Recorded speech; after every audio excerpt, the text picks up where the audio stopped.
Welcome to the Mindset Reset Program, Session 2. My name is Liz Wolfe, and today's session is about the critical voice. I love this quote by Lisa Firestone. She says, "A destructive thought process exists within all of us, and we are plagued to varying degrees by an internal dialogue that is harmful, restrictive, and at its ultimate extreme, self-destructive." So this is something, this critical voice that we have in our head is something that is common to all of us, and to highlight specifically the word destructive. I'm not saying that there isn't positive voices also in your head, but today I want to focus on that very persistent critical voice that shows up in your head. So now the thing that about the critical voice is that it exists. We have as many as 10,000 thoughts a day. And we, for the most part, have simply just come to accept those thoughts. We have a dialogue that we're so used to that we don't even notice it anymore.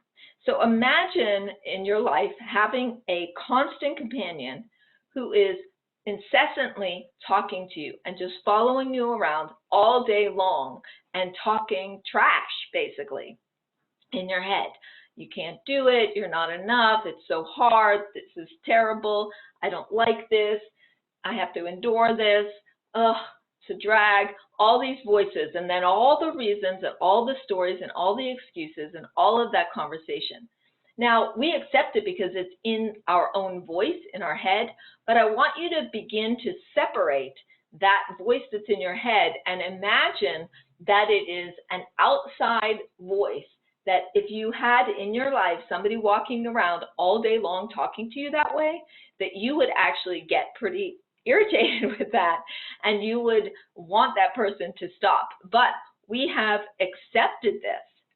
And the thing is that we're listening without questioning, and the reason that we do that is because we think that by listening to these voices that we're going to learn something about ourselves, we'll be able to know the truth about myself, and by doing so, we will protect ourselves and keep ourselves from embarrassing ourselves and being judged.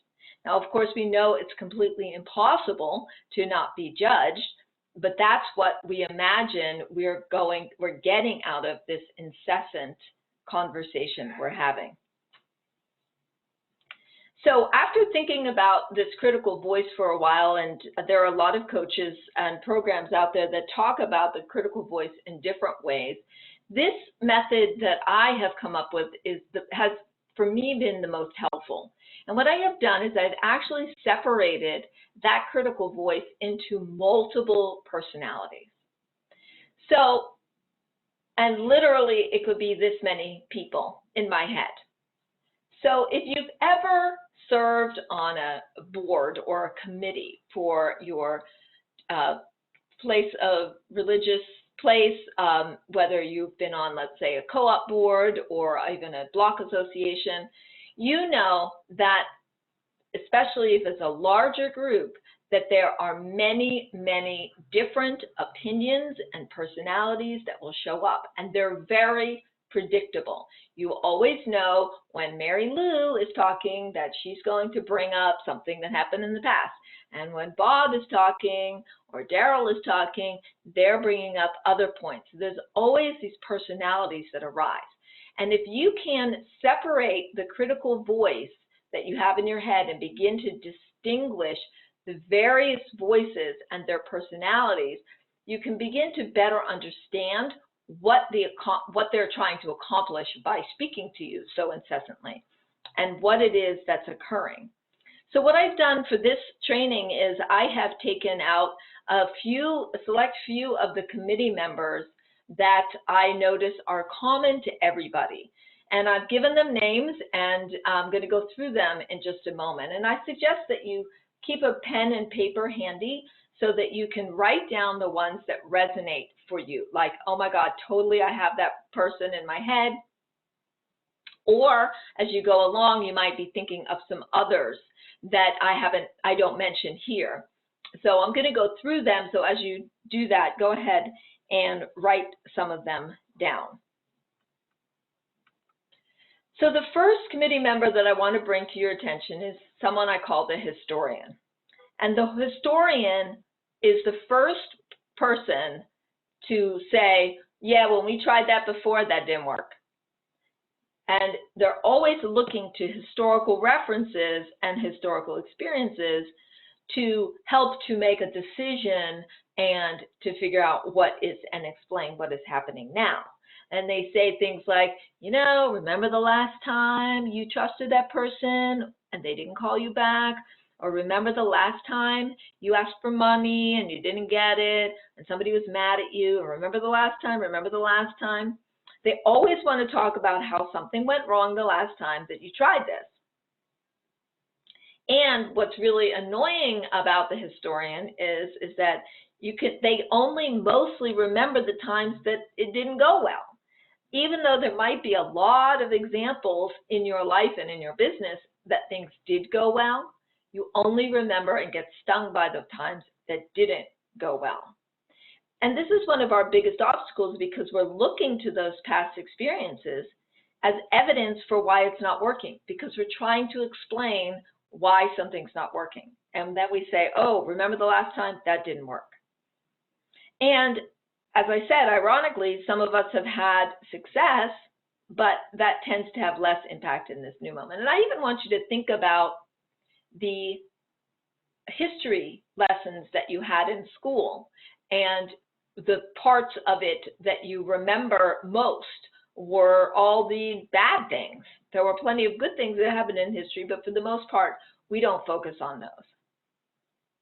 Now, why would the historian care so much? Because the historian thinks that if you know about a past performance, that you can look to that past performance to predict a future result. You're looking to the past to create the future. And that never works, because only the present moment, only what you're creating, being, doing, and having right now in this moment can predict future results or can impact the future, not what happened in the past. The second committee member is the naysayer, and the naysayer sits next to the historian in the committee room, in the committee meeting. They're always sitting next to each other because anything that the historian brings up, the naysayer will believe and buy into, and then will try to convince you to heed those negative beliefs. This voice is constantly drawing self-defeating conclusions, painting bleak scenarios, and anticipates the worst from everything and everyone. Now, the naysayer is particularly loud when there is a pause in the action, when there's silence, when there's a lack of information, when there's reflection. Let's say that you had a sales call with a prospect and they said they would call you back by Monday to let you know, and you don't hear from them. Then what do you immediately do? You make up the story that they don't want to do it. Let's say that somebody says, you know, you go out on a date and they say they'll text you or they don't text you. Do we ever say, oh, he or she must have lost their phone? No, we don't say that. We say they didn't like me and so they're not following up with me. So in the absence of information, we make up stories, we make up stuff. And usually it's bad stories and bad stuff. And the naysayer is the one who's going to lead that conversation. Now we also have the comparer. The comparer is always looking outside of themselves to gauge how they're doing. So look at this little boy. Now I had children, and when my children were small, we would occasionally give them, you know, popsicles and things like that. And I promise you that my son was very, very happy with a popsicle if he got one. But like this little boy, who might have been happy with this popsicle, now that he's comparing himself to the girl with the big ice cream cone, he is not so happy. So this is what we do in life. We're very happy until we find out there's something else that somebody else has or something that they're doing that is bigger or better than they are. And I run into this a lot as a coach because there are a lot of very visible coaches who have TV specials and $1 million islands that they own and, you know, retreat centers in far-flung places and filling up Madison Square Garden. And if I could spend all day long comparing myself to those people and know that they're doing better than I am, which only makes me feel small and envious and resentful. Now, on the other side of it is I've been in business for 25 years. I have a very successful business that I run with my husband, and a lot of businesses close in just 5 years. Some, you know, what do they say? 50% are closed in just 5 years. So I can also look out and see how well I've done contrasted with literally thousands and thousands and thousands of people and companies who did not succeed at their business, that they failed, or people that I've done training programs with who also wanted to be coaches, and they're not doing that. So I could feel so good about myself and what I'm doing by looking at all of the people that aren't doing as well as I am. And so then I can begin to feel a little like egotistical about that, like, oh, I must have something going on. In either case, this is not an authentic conversation. I'm either sad that I'm not as great as the biggest, you know, Deepak Chopra or Oprah Winfrey, or I'm like, you know, snarky because I, you know, feeling all over myself because I'm better than these other people. So that's neither of those two places is an empowered place to be for me to authentically grow my business. Now, the thing is that you'll never win if you compare, because there's always going to be somebody better than you or worse than you in absolutely everything. And the thing is that the comparer is trying to convince you that you will be more successful if you focus on getting better than other people. In fact, this is the way we're taught in our schools. Very competitive. I don't have an issue with competition, but I do have an issue with comparing, because a lot of parents and teachers are saying, well, don't you want to be better than this person? Or you know, look at this person, how they're doing, you should be better than that, or you could do better. And it doesn't foster, again, anything but resentment. And it's discouraging if you feel like you're less than somebody else. And here's the thing, there's no reason to ever be as good as the people that you're comparing yourself to, because you aren't them. So we also have the judge, and the judge is this committee member that's either constantly judging others or is in fear of being judged. Now, we are human beings, and so we are judgmental. There's no way to get around it. We are judgmental. If you watch your thoughts, even if you can be as judgmental and critical about something even as simple as, I like whole milk in my coffee versus skim milk. Like, I don't want to eat skim milk in my coffee, right? So I have a thing like, oh, that's bad. So it's just who we are as human beings. This is the culture that we live in. So this committee member sits next to the comparer, because the comparer needs to know how other people are doing, needs to judge and see how other people are doing. And the judge provides that information. And this is also the internal voice that is constantly questioning your choices. So for me, it's the one that makes me change my clothes 3 times before I leave to go to a networking event or to go out in the evening, because if I'm going to be meeting other people, I'm afraid that I'll be judged for my clothing. And so I want to look good.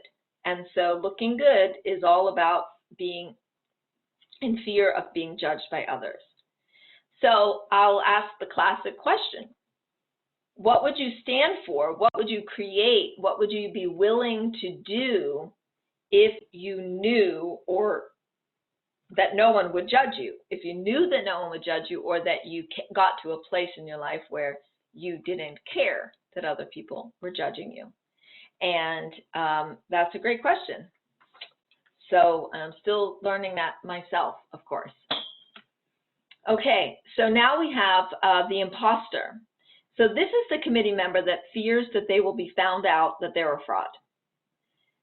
The thing about people, especially people in business, is we are obsessed with credentialing. We feel that if we don't have the appropriate credentials, we don't belong. This is why people go to college, get master's degrees, get PhDs. This is why the coaching industry has literally thousands of credentialing programs so that you can get certified. There's a huge, huge business in getting certified to be a certain way. And because what this results in is the constant need to prove oneself to others. So we have to, this is the fake it till you make it scenario, right? I have to pretend that I'm better than I am and show that I'm better than I am so that you don't judge me or criticize me or have me show up like I'm a fraud and I don't really deserve. This is why people don't ask for as much money as they could. There's so many ways in which the imposter committee member keeps you doubting yourself. And when we have this constant need to prove ourselves to other people, one of the things that results in is not asking for help. Because if I can do it all by myself, and if I ask for help, then you're going to think less of me, and then you're going to not think that I'm as good as I am. And we have this constant fear of being that we're an imposter, or there's this committee member that's constantly in fear of that. There's also the people pleaser. We are so focused on getting other people's approval that we are not focused on what is authentic for us that we want to create. So here's an example, social media. When I post something on social media, I will if I think it's pretty good and I think it's going to get a good response, I will somewhat obsessively go back to see how it's performing and people like it or not.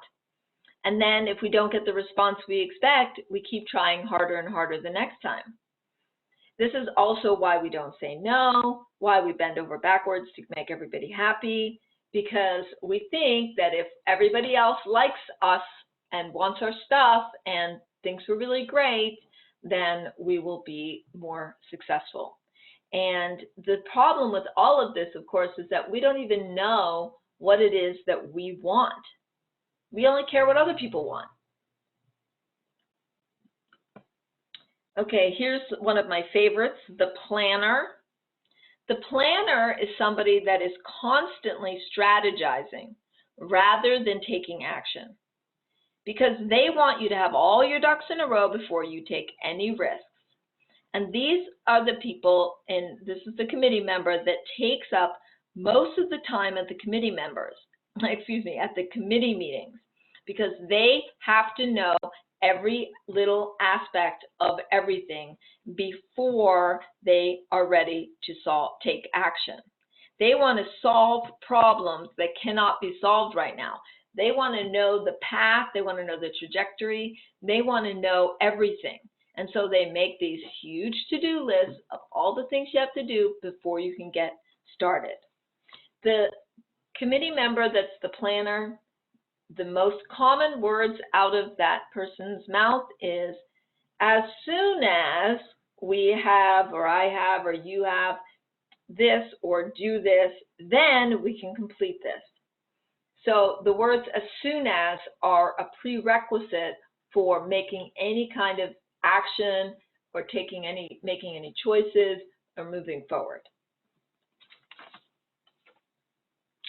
So who's on your committee? I hope that you took a moment to write down some of these committee members and that they resonated for you.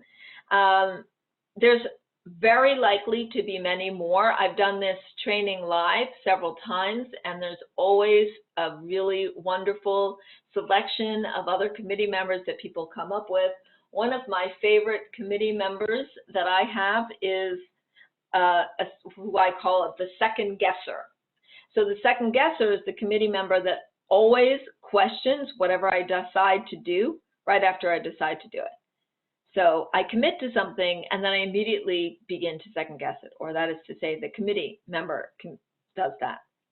So if you would like, you can just pause this video for a moment to write down any others that come to mind. One other quick example for me, I have a committee member that I call the efficiency expert. The efficiency expert is the one that wants to know the fastest way to get there using my GPS. So I obsessively look at all the routes on the GPS before I start out to see which one is the best. The efficiency expert is the one that is telling me that I have to plan out my entire day before I can get started. Otherwise, I won't do it the most efficient way. And what the efficiency expert does in my world is stifles creativity, because sometimes I don't want to plan out my entire day. I might get involved with a project and want to continue that project and not have to have everything planned out. So take a moment to write that down, and so that you can know what your committee members are as well. Okay, now we want to have some ways of dealing with the committee. So these voices in our heads, and sometimes what I'll say is that you want to really be thinking about these committee members. They want to be useful. And so here's a little cycle that you can use to begin to understand those thoughts in your head. First of all, as I'm going to suggest to you, is to actually think of them as separate beings, because if you think of all of these critical voices as you talking, you'll tend to believe it more. So I want you to really think about that there's some motivation, probably a historical relationship. A lot of these voices did not originate with us. They originated with our parents, with our teachers, with a variety of different people that we've known in our lives that are the ones that are really the ones doing it.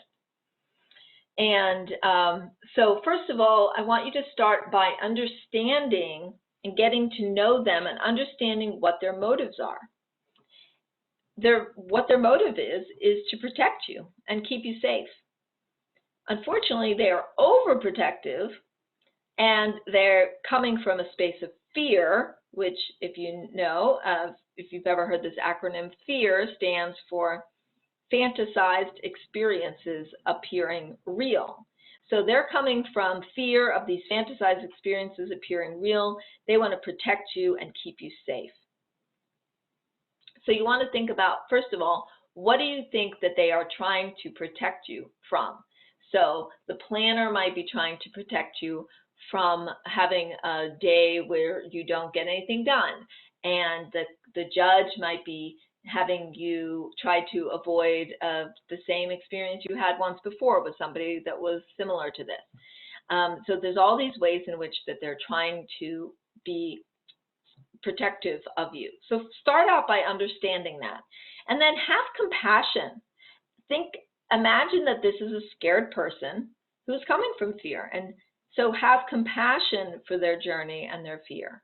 Don't fight it, just be present with it and think about it and have compassion.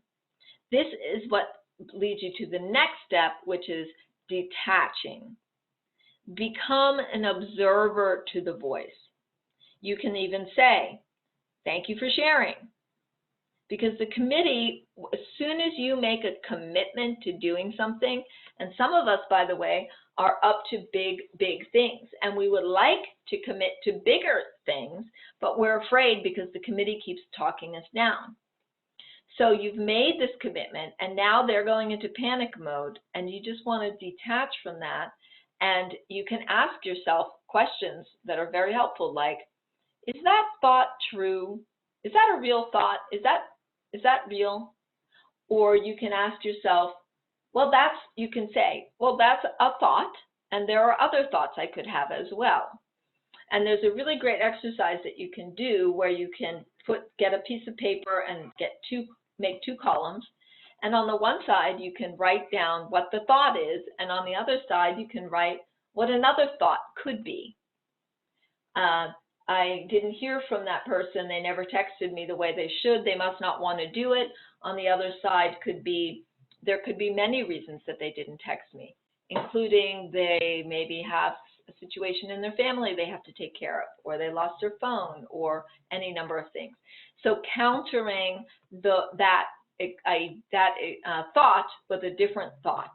And we're going to be doing a lot more work with that as we go through the other modules of the Mindset Reset program as well.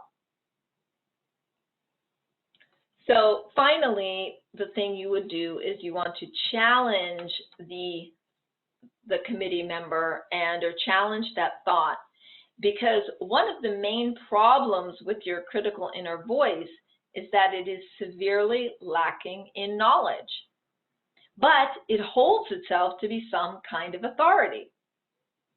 And you usually listen to it, which serves to put the brakes on your most ambitious plans.